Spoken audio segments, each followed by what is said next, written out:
Lecture 13 हुआ, 13 class 12।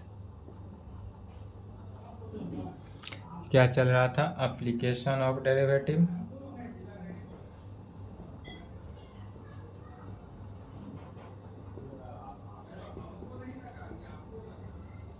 Application of derivative को AOD से भी डिनोट करते हैं। AOD भी मतलब एप्लीकेशन ऑफ डेरिवेटिव। इसमें क्या चल रहा था? थ्योरी चल रहा था tangent and normal. Tangent and normal का। टेंजेंट एंड नॉर्मल समझने में कहीं से दिक्कत था? पहला क्या बताए थे? Tangent to curve at a point.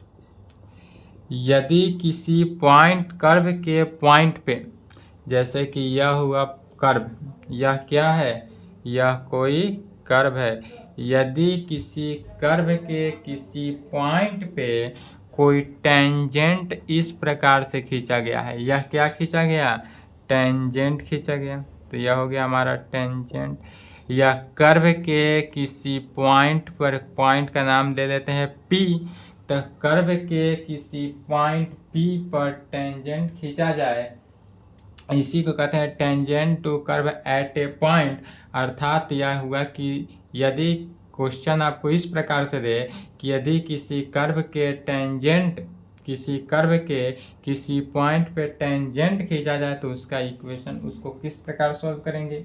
यही यदि कह दे क्या कि किसी कर्व के पॉइंट पे नॉर्मल डाला जाए, तो नॉर्मल क्या डालेंगे? ऊपर से डालेंगे। यह क्या हुआ? नॉर्मल हुआ। नॉर्मल को n से डिनोट करेंगे। नॉर्मल जिस चीज पे जहां भी नॉर्मल डाला जाए, किसी भी पॉइंट पे नॉर्मल डाला जाता है, तो जिस पॉइंट पे नॉर्मल डालेंगे वह परपेंडिकुलर होता है, अर्थात 90 डिग्री का एंगल बनाता है। कहीं भी किसी भी लाइन पे यदि हम नॉर्मल डालते हैं, किसी भी लाइन पे यदि हम नॉर्मल डालते हैं तो वह क्या होता है? परपेंडिकुलर बनाता है। जो परपेंडिकुलर कितने डिग्री का एंगल बनाता है? 90 डिग्री का एंगल बनाते हुए चलता है। यह भी हो गया था normal to curve at a point. Normal to curve at a point, यह normal to curve at a point का इक्वेशन था। तीसरा बताए थे यदि कोई एक्स एक्सिस हो, वाई एक्सिस, क्या हो? एक्स एक्सिस हो, वाई एक्सिस हो, यह तो ओरिजिन होता है। यदि फर्स्ट क्वाड्रेंट में कोई कर्व इस प्रकार से हो, यह क्या है? कर्व है। यदि कोई कर्व से किसी पॉइंट P पे टेंजेंट जो है, क्या है? किसी कर्व के, किसी भी कर्व के किसी पॉइंट P से कोई टेंजेंट इस प्रकार से आता है, यह क्या हुआ? टेंजेंट डाला गया है। तो टेंजेंट यदि एक्स एक्सिस पे आता हो तो क्या? साई एंगल बनाते हुए आ रहा है। यदि साई एंगल बनाते हुए यह आ रहा है, तब कहते हैं कि स्लोप ऑफ टेन थीटा जो होता है, अर्थात tan psi is equal to होता है dy/dx। टेन साई का वैल्यू क्या होता है? dy/dx।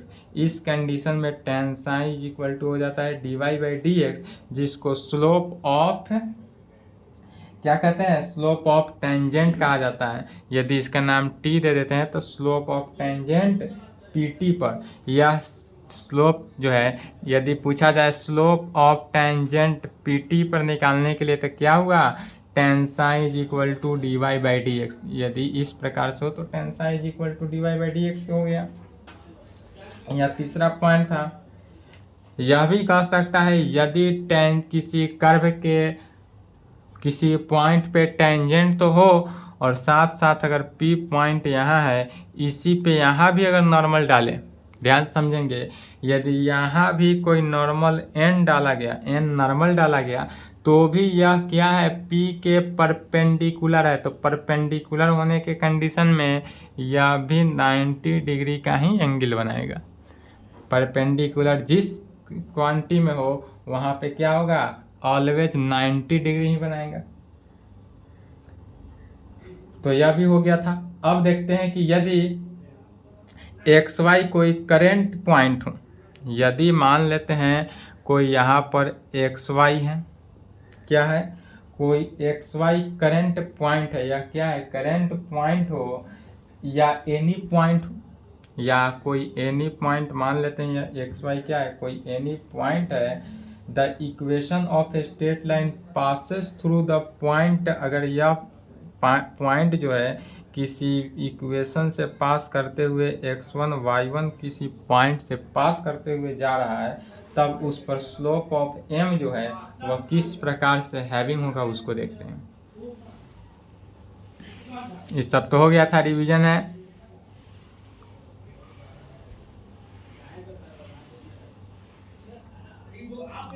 तो चौथा में लिखेंगे, चौथा नंबर पॉइंट लिखेंगे कि यदि मान लेते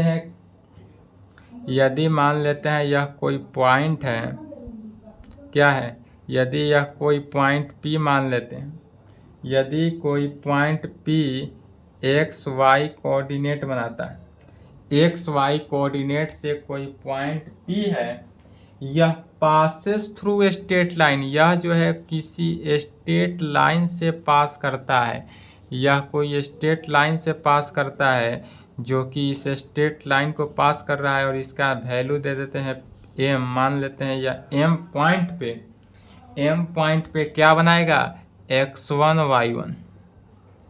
यदि कोई पॉइंट p xy है जो कि स्ट्रेट लाइन से पास कर रहा है, अर्थात स्ट्रेट लाइन में एकदम सीधा पास कर रहा है, यह पॉइंट P है, यह स्ट्रेट लाइन पास कर रहा है, यहाँ पे कोई पॉइंट M बैठा हुआ है जो M point x1 and y1 से होकर गुजर रहा है, तो क्या कहेंगे,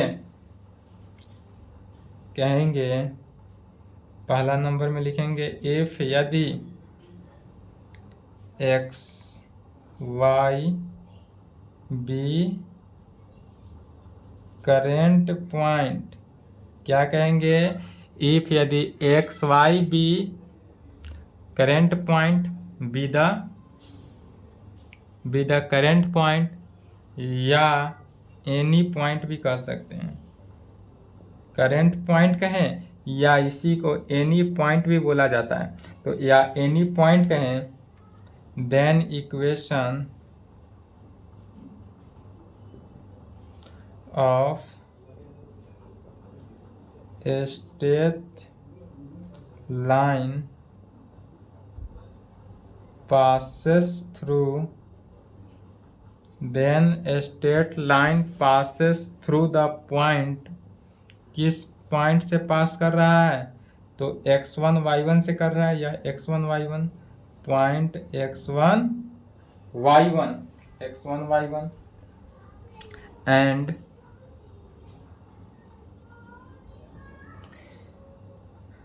having slope m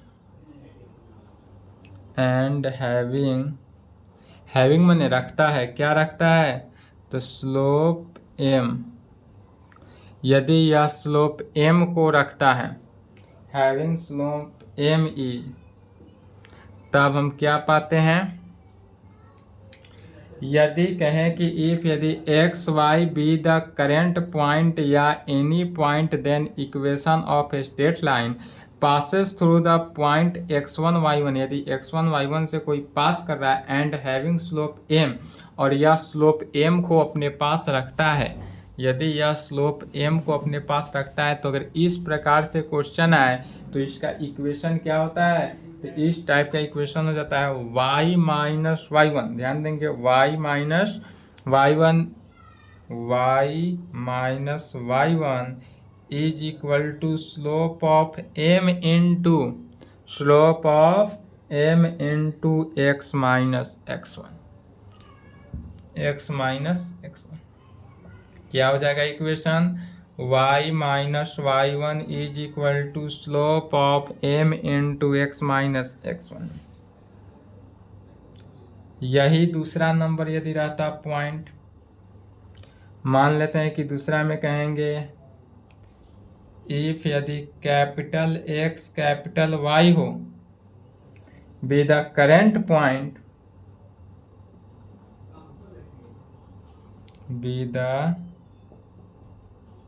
पॉइंट क्या है, इफ यदि X capital Y be the current point हो then equation of straight line, then तब इक्वेशन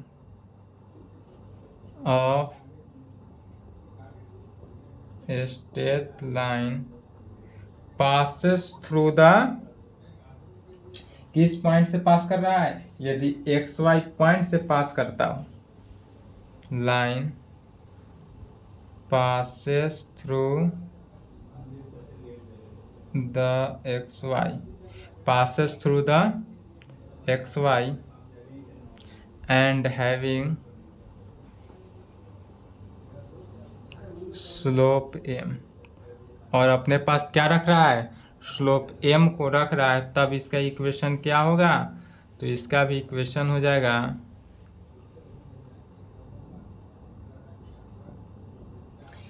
कैपिटल क्या है, तो capital Y minus small y, capital Y minus small y is equal to slope of m into capital X minus small x में क्या हो गया equation, capital Y minus small y is equal to slope of m into capital X minus small x। चलिए यहाँ तक लिखे, तो इसका हिंदी लिखवाते हैं यहाँ तक। पहले 4 का 1 लिखेंगे, फिगर बनाएंगे, उसके बाद उसको लिखेंगे।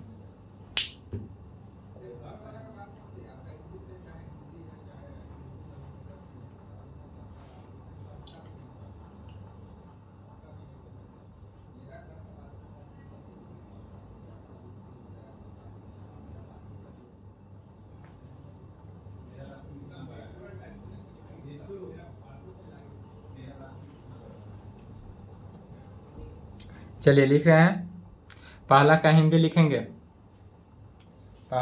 लिखें, यदि XY वर्तमान बिंदु,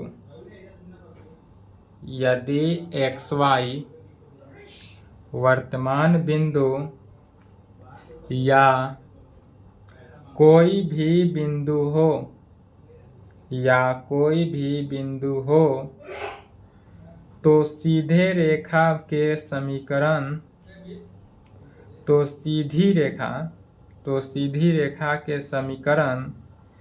बिंदु x1 y1 के माध्यम से गुजरता है और ढलान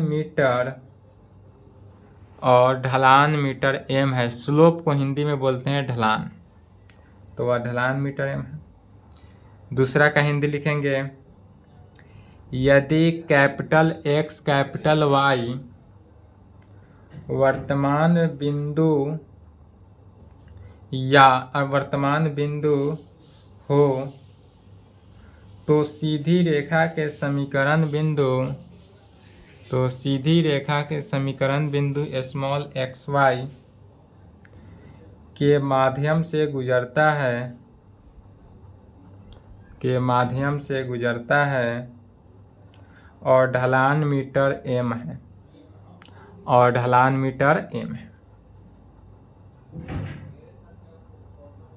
ठीक है। अब यदि कहा जाए कि यदि कोई इक्वेशन जो है स्ट्रेट लाइन जो है दो किसी पॉइंट से होकर गुजरता है, या तो एक ही पॉइंट था, अब यदि 2 पॉइंट दिया जाए तो कैसे निकलेगा, तो इसका लिख लिए। चलिए अब यदि कहे कि किसी 2 पॉइंट से होकर यदि गुजरते हुए जा रहा हो तो कैसे कहेंगे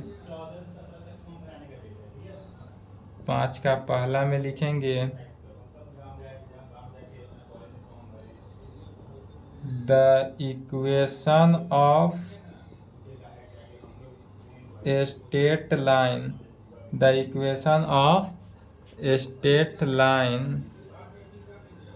passes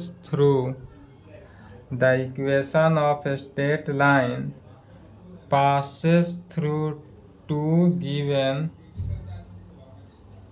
points यदि x1 y1 and x2 y2, यदि हमारे पास x1 y1 and x2 y2 दो गिवन पॉइंट दिया हो, अब इससे स्ट्रेट लाइन कोई पास करता हुआ जाए, इससे कोई स्ट्रेट लाइन पास करता हुआ जाए तो उसका इक्वेशन क्या हो गया, तो उस टाइप का इक्वेशन हो जाएगा y minus y one is equal to क्या हो गया, y2 minus y1 divided by x2 minus x1 into x minus x1। यदि किसी दो पॉइंट दिया गया हो, यदि दो पॉइंट से कोई स्ट्रेट लाइन पास करता हुआ जाए, दो पॉइंट से कोई स्ट्रेट लाइन पास करता हुआ जाए, तो उस टाइप का इक्वेशन क्या हो गया, y minus y one is equal to y2 minus y one divided by x2 minus x1 into x minus x1, जहाँ where x1 y1 x2 y2 given रहेगा, यह क्या रहेगा, गिवन फंक्शन रहेगा। चलिए यहाँ तक लिखे तो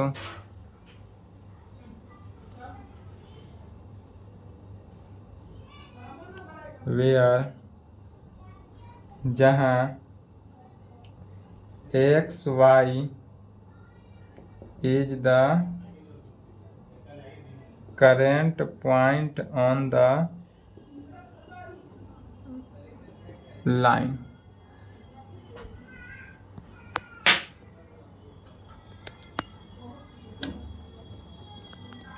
क्या कहेंगे, वेयर जहाँ एक्स वाई जो है, एक्स और y is the current point on the line.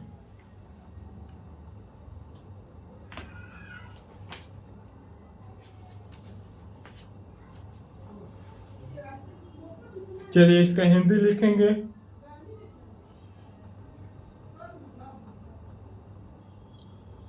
पाँच के पहला का हिंदी, सीधी रेखा के समीकरण दिए गए बिंदुओं एक्स वाई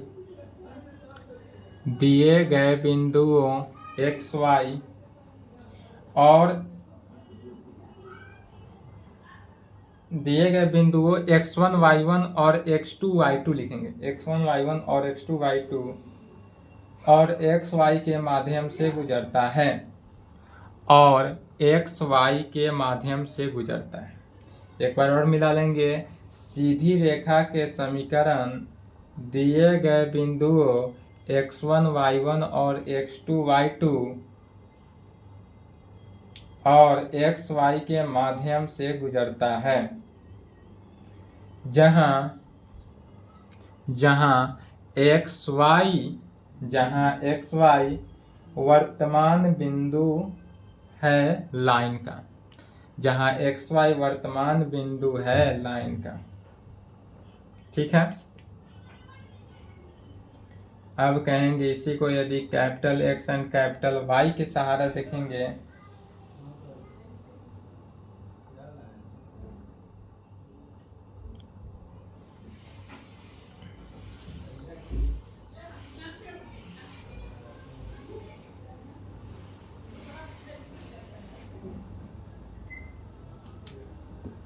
अब कहेंगे दूसरा में, या लिख लिए हैं, नहीं लिखे तो वीडियो रोक लें, मिटाएंगे।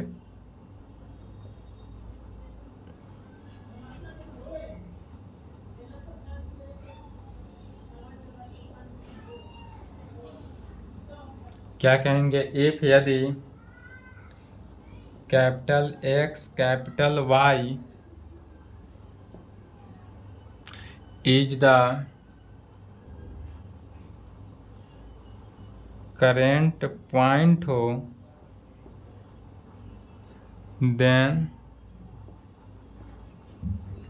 equation of a straight line passes through the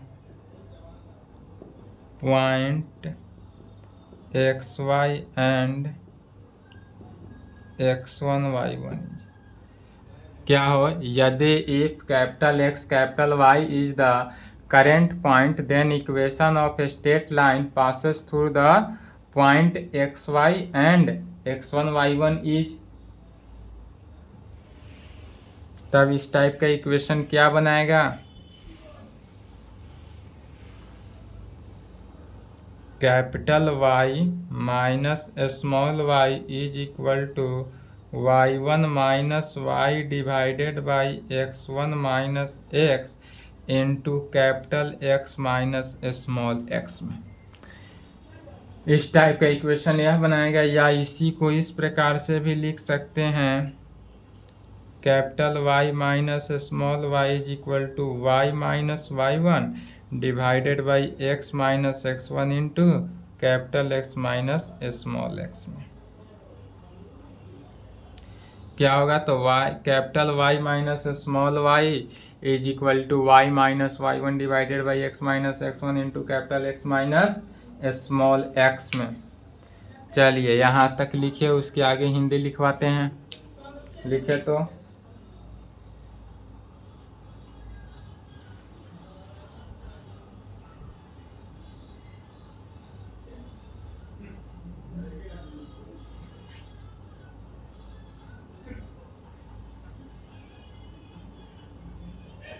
चलिए इसका हिंदी लिखेंगे, हिंदी लिख लें। यदि कैपिटल X कैपिटल Y, यदि कैपिटल X कैपिटल Y वर्तमान बिंदु है तो, यदि कैपिटल X कैपिटल Y वर्तमान बिंदु है तो सीधी रेखा के समीकरण बिंदु, सीधी रेखा के समीकरण बिंदु x y और x1 y1 के माध्यम से गुजरता है, x y और x1 y1 के माध्यम से गुजरता है। तो चलिए यहाँ तक कंप्लीट करेंगे। टेंजेंट एंड नॉर्मल का थ्योरेटिकल क्लास समाप्त हुआ। टेंजेंट एंड नॉर्मल का थ्योरेटिकल क्लास यहाँ तक समाप्त हुआ। इसके आगे आप बनाएंगे एनसीईआरटी बुक से एक्सरसाइज 6.3। एक्सरसाइज 6.3 का ऑल क्वेश्चन आपसे सॉल्व हो जाएगा। टेंजेंट एंड नॉर्मल का थ्योरी क्लास समाप्त हुआ। अब इसमें थ्योरी क्लास नहीं है, अब क्या चलेगा नेक्स्ट में, प्रॉब्लम बनाएंगे। नेक्स्ट क्लास में प्रॉब्लम चलेगा। तो चलिए आज की क्लास को यहीं पे समाप्त करते हैं, यहाँ तक कंप्लीट कर ले। उसके आगे नेक्स्ट क्लास में प्रॉब्लम चलेगा। प्रॉब्लम खुद से बनाएंगे तो बेहतर रहेगा। चलिए।